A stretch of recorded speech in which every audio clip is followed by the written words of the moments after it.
All the cool kids are leaving a rating and review for Marijuana Today Daily on iTunes. Just search for the term marijuana and let us know how we're doing. Good morning, Marijuana Nation. It's Thursday, September 14th, 2017, and you're tuned in to episode 330 of Marijuana Today Daily. I'm your host, Shay Gunther, and I'll be walking you through today's marijuana news and headlines. As always, we have a full and busy day of cannabis news in our hands, so let's jump right into it. Our top story of the day combines two of my favorite things: progressive marijuana policy reform and puns. Tom Angel, now over at Forbes, picked up on the story of conservative Utah Senator Orrin making a passioned and pun-filled plea on the floor of the U.S. Senate in support of a bill he sponsored to expand medical research into the medicinal benefits of cannabis. Senator Hatch, who submitted a similar bill last year, spoke about using medical marijuana to treat opioid addiction and stressed that it was only the medical use of marijuana that he was in support of. Some of the senator's better puns are included in this statement. Quote, "Our country has experimented with a variety of state solutions without properly delving into the weeds on the effectiveness, safety, dosing, administration, and quality of medical marijuana. All the while, the federal government strains to enforce regulations that sometimes do more harm than good. To be blunt, we need to remove the administrative barriers preventing legitimate research into medical marijuana, which is why I've decided to roll out the Meds Act." By my count there, that's 5 puns in 3 sentences.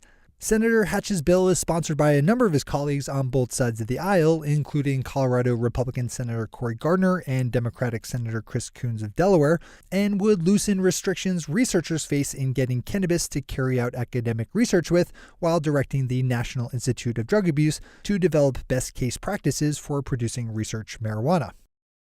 Turning our newsy gaze north to Canada, we find licensed medical marijuana giant Canopy Growth Corporation announcing a new deal making them the exclusive provider to Australian medical marijuana firm Ozcan, who will import a number of Canopy products to be sold in the Australian medical market. The exclusivity on the deal is one way, leaving Canopy free to go after other in-country partnerships, and follows just days after the company announced a distribution deal in Spain. This is just another marker on the road of big Canadian firms building out their international reach while American companies are locked down by federal restrictions. Pay attention to what's going on up in Canada. Our final top story of the day is a great interview over in the Denver Westword with marijuana regulation expert Andrew Freedman, better known as Colorado's founding marijuana czar, who left his position at the end of last year as the head of the Office of Marijuana Coordination, having done his job so well that his boss, Colorado Governor John Hickenlooper, closed down his department after they implemented a working regulatory framework for both adult use and medical marijuana. Mr. Freedman is now pitching his services to local and state governments as part of a consulting firm he started with Louis Koski, a former official with the Colorado Marijuana Enforcement Division, and John Hudak, a senior fellow at the Brookings Institute. Since Mr. Freedman is seen by a lot of state and local lawmakers as something of a cannabis regulations wizard, it's probably a good idea to read up on what he thinks about the world any chance you can get. Swing over to the Westword for the full read on this one. As always, we have all the news we cover linked to on our website at mjtodaydaily.com and on our Twitter account at mjtodaydaily. Those are our top stories for today. It's time for Marijuana Today Daily Headlines Blitz.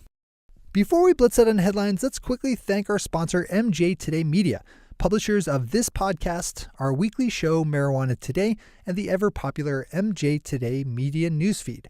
When you think marijuana industry news, you need to think MJ Today Media, where we live each day to bring you all the news and relevant analysis you need to know to survive and thrive in today's fast-moving legal cannabis industry.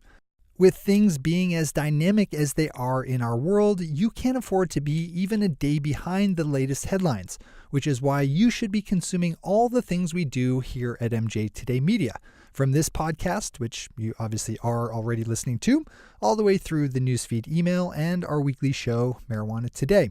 Just open up mjtodaymedia.com to find links to all the things we're up to. That's mjtodaymedia.com. All right, time for the blitz.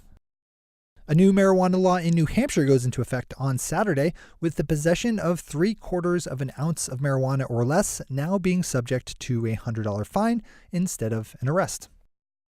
On Tuesday, the Oregon Liquor Control Commission, which also oversees the state's legal marijuana industry, announced that they would begin working more closely with the Oregon State Police to fight illegal outdoor marijuana grows. Specifically, a team of police officers specializing in busting illegal marijuana will co-locate with the commission in Medford starting next year, while another state police team will work with the commission in Portland or Salem. John Schroyer over at Marijuana Business Daily wrote a good piece looking at some of the reactions out of Michigan to the state's recent announcement that medical marijuana dispensaries need to shut down by December 15th or risk not getting an operating license in the new system set to roll out sometime in the first quarter of next year. The reaction from Michigan dispensaries has ranged from outright defiance, with some saying they intend to stay open even as the deadline approaches and passes, to reluctant acceptance, with at least one dispensary in Detroit saying they plan to shut down to avoid any negative impacts in licensing. As the Massachusetts Cannabis Control Commission starts their work on implementing their state's adult use program, one of the first issues they're tackling is funding for their own operations, with there being no full overall budget yet for their work, even as Massachusetts Treasurer Deb Goldberg estimates that they'll need up to $10 million a year. They do have $2 million already designated to them by the state legislature, but Commission Chair Stephen Hoffman said on Tuesday that they'll need more. One of the bigger items that the commission was able to tick off its list on Tuesday was the appointing of an interim executive director by naming Chairman Hoffman to the post. County Attorney Bill Montgomery of Maricopa County, Arizona, had a rough day in court on Tuesday as the state Supreme Court denied his bid to scrap the state's medical marijuana system. The court denied a petition without comment by Mr. Montgomery, a well-known prohibitionist, who was trying to argue that federal law making marijuana illegal meant that Arizona counties could ignore state law allowing for medical marijuana. This is a good one to open up and read in full.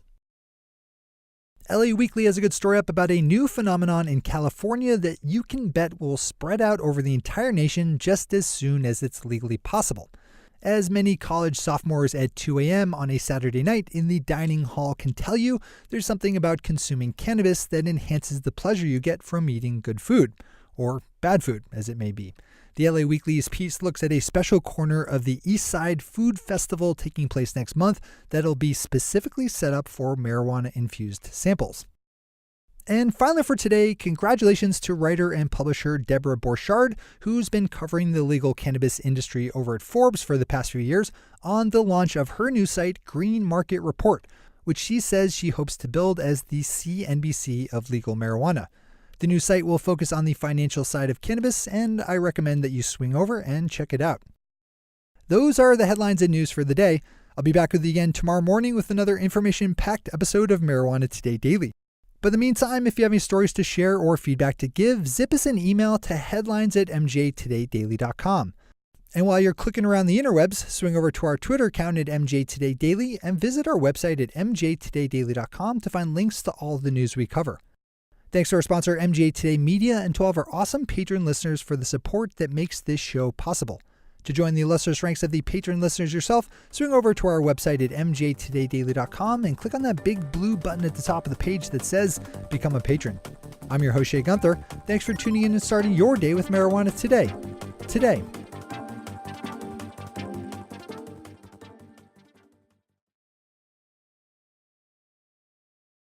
One take, Shay. One take.